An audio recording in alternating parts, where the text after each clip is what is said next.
Here is an assignment problem.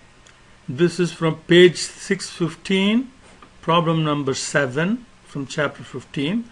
So we have a police department that has 5 detective squads, and there are 5 open crime cases that are available.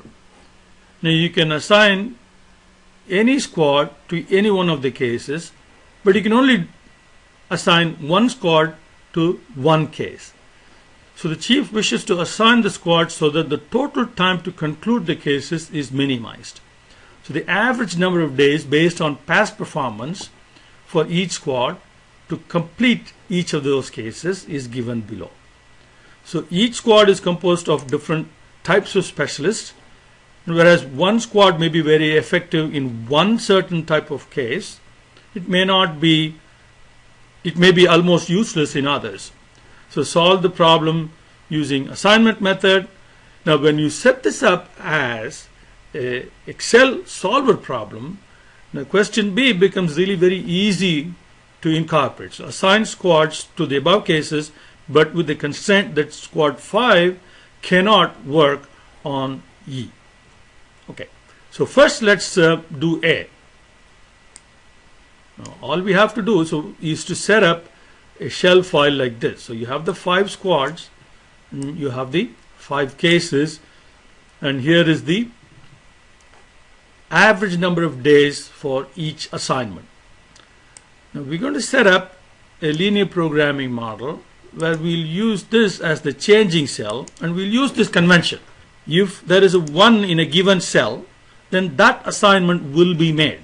Like for example, if there is a 1 here, then squad 1 will be assigned to case A.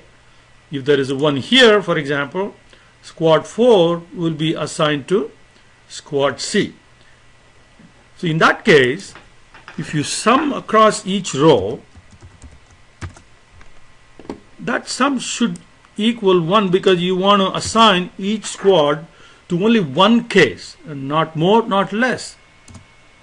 So let's sum this way, copy that, and put the bottom border back.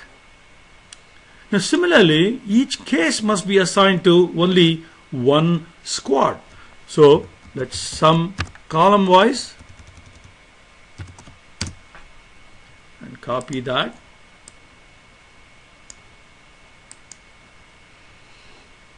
Now the total time for the assignments that we make will be a sum product of all the assignments that we make. Okay. Most of them will be 0, and the ones are the assignments actually made with this, and that will then zero out all the non-assignments and multiply the value of the average number of days by 1 for only the assignments made. So this will give us the total time for the assignments made, and this is what we need to minimize. So let me color code that like that. Okay, so now we go to solver, and we say that needs to be minimized. Okay, the total time must be minimized, and we want to do that by changing cells. Is this?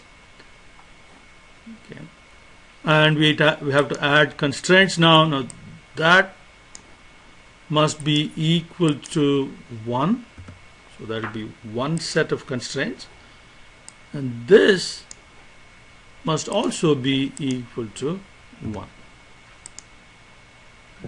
Now you have to make sure that this is simplex and make unconstrained variables non-negative. There's only one problem. Now how are we sure that these will be exactly 0 or 1? Why can't it be like 0.5, 0.25, 0.25 adding up to 1? But it turns out that because of the structure of the problem, that will never happen. It will always be either 0 or 1 because of the nature of the model. And that is very convenient for us because it's going to be only zeros or ones. So 0 means not assigned, 1 means assigned. So now we solve and make sure that the solver has found a solution, and you see these are the assignments made, with 28 being the total time. So now let's add the constraint for B, which is that squad 5 cannot be assigned to case E. Now, we can do that by simply adding a constraint that that cell must be equal to 0.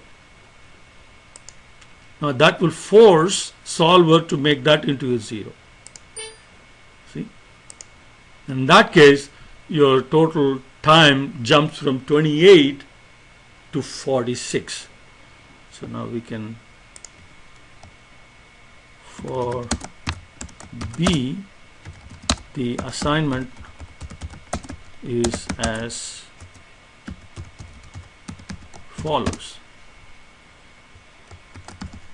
Assign squad 1 to case C. Copy. Then assign squad 2 to case D. Assign squad 3 to case B. Assign squad 4 to case E, and assign squad 5 to case A.